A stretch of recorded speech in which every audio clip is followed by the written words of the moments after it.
Dari lakukuan po kada kote sulu, inang tautongan ko.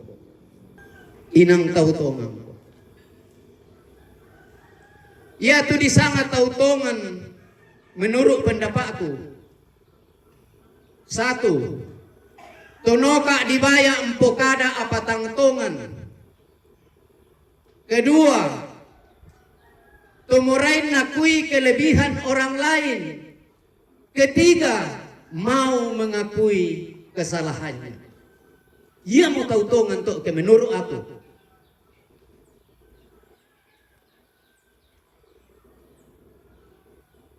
Ia mau yang manasa tautongan tu. Jadi kukuam pokadai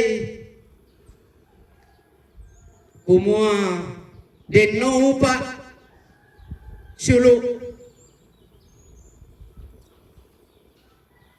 nabangun ni peada puang matua aturan dan dipudukmu namotoki pak pakilala to kaubanan tu darak lengko lilamu siapa tangaramu pa inamu